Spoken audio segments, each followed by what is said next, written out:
Good afternoon. My name is James Sutton. Um, Today I'll be walking you through the KRas protein structure, its normal function, and how the G12D mutation affects it. I use this 3D model shown here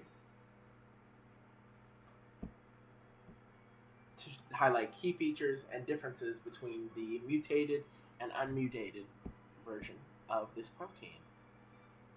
Before we get into the model, I'd like to start with the basics. KRas is a small GTPase, a type of protein that acts like a molecular switch in our cells. It plays a critical role in regulating growth, cell division, and survival. In its normal state, KRas cycles between two forms: its active state, which is bound to GTP, and its inactive state, which is bound to GDP. The switching mechanism is tightly regulated and is crucial for proper cellular signaling. Now, if we go to the models, it's got a few key features.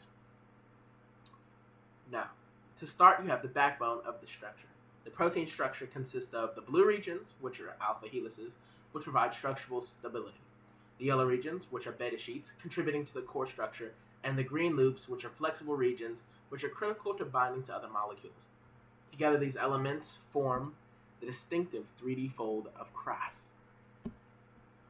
Now, to start, we have the GDP molecule, which is located here. It's located in the active site and is shown as the sphere here with little dots on it.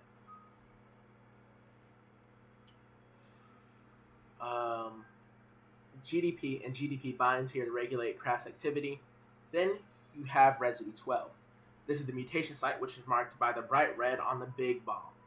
This is where the amino acid glycine, which is typically found in normal KRas, is replaced by asparic acid in the G12D mutation. One thing about this model is I wasn't able to make a second one.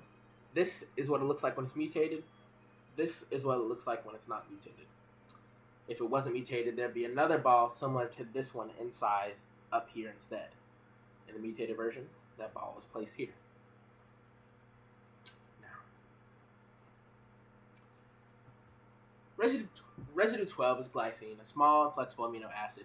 Its flexibility is crucial because glycine sits near the active site where it interacts with GTP or GDP. It allows KRas to transition smoothly between its active and inactive states. In mutated KRas, glycine is replaced with asparic acid, a larger and negatively charged amino acid. This mutation causes two main issues. Firstly, there's a structural change. Asparic acid disrupts the local structure around residue 12.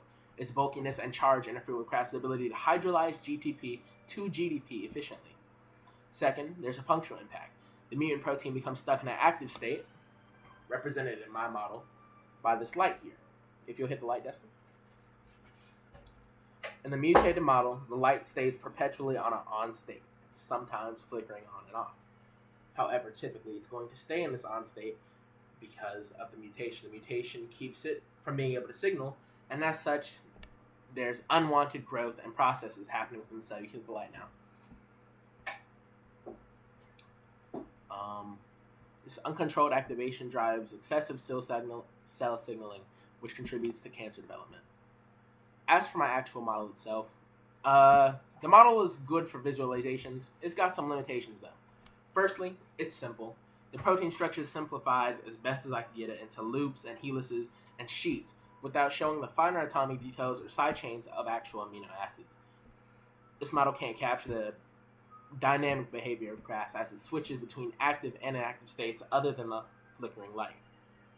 The model does not accurately represent the relative size of amino acids to GDP molecules or the mutation. As you can see here, the asparic acid in the mutated model, it's huge compared to the GDP here. Typically they'd be around the same size, but I dramatized it so that the asparic acid at position 12 would appear disproportionately large to point that out. There's also a lack of interaction, as actually showing the interaction between the two would need a moving structure or something along those lines, and it's not depicted in the physical model. And lastly, while the model highlights structural changes, it doesn't illustrate how the mutation impacts KRas signaling pathways or its role in cancer. As for the actual mutation of G12D, the G12D mutation is one of the most common KRAS mutations found in cancers, especially pancreatic, colorectal, and lung cancer. It transforms KRAS from a regulated switch into a permanently on state, promoting uncontrolled cell growth and division. This is why the G12D mutation is a major target in cancer research, and there are scientists that work tirelessly on drugs like inhibitors to specifically block mutant KRAS activity, which could provide new treatments for cancer driven by this mutation. While everyone may not think that this model and understanding how it works within our bodies is important, it's important because there are many functions going on within our bodies, and sometimes our bodies aren't able to keep up with life as a whole. Ever changing and growing, it needs to be regulated so that it doesn't get out of hand. Humans understanding how it works and how to treat it is important. It can save lives. While it may not matter to some, while it may not matter to all, it is important. It's happening to all of us, and it's important that some of us understand how it works and how to better regulate it to save lives. Thank you for your time. Again, my name is James Sutton, and this is my 3D model once again. This is what it looks like in the mutated state. This is what it looks like in the regular state. We've also got a light here to represent the switch being on in the mutated state. Thank you for your time. I hope you have a wonderful day.